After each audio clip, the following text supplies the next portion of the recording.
Hi friends అందరికీ. అయితే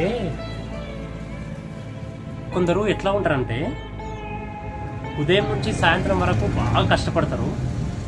వాళ్ళు సంపాదించిన సంపాదనని ఒక 10 రూపాయలు సంపాదిస్తే దాంట్లో 2 రూపాయలు 3 రూపాయల వరకే ఖర్చు పెట్టి మిగతాది దాచిపెడుతూ ఉంటారు.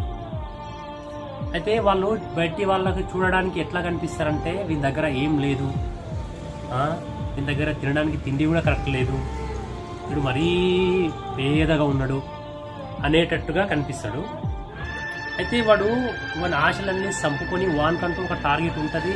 వాడు దానికోసమని సంపాదించిన దాంట్లో కొంచెం కొంచెం ఖర్చు పెడుతూ మిగతాదంతా దాచిపెడుతూ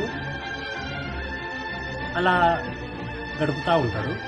అయితే కొన్ని రోజుల తర్వాత ఏమవుతుంది, వాడు సంపాదించింది కూడబెట్టింది అంతా ఒక 10 లక్షలో 15 లక్షలో సంథింగ్ ఏదో ఒక ప్రాపర్టీ కొన్నాడు అనుకోండి. ఆ టైంలో ఈ చూసే వాళ్ళ చుట్టుపక్కల వాళ్ళకందరికీ ఏ ఫీలింగ్ ఉంటుందో తెలుసా? వాడికి నిన్న మొన్నటి దాకా తినడానికి తిండే లేకుంటుండే. వాడు ఇంత ప్రాపర్టీ కొన్నాడు అంటే వానికి ధనమేమో దొరికింది, వానికి బంగారమేమో దొరికింది. లేకుంటే ఇంత ప్రాపర్టీ ఎట్లా వచ్చింది? వాడు కష్టపడ్డ కష్టం ఎవ్వరికీ కనపడదు, కానీ వాడు సంపాదించిన ప్రాపర్టీ మాత్రమే కనిపిస్తుంది.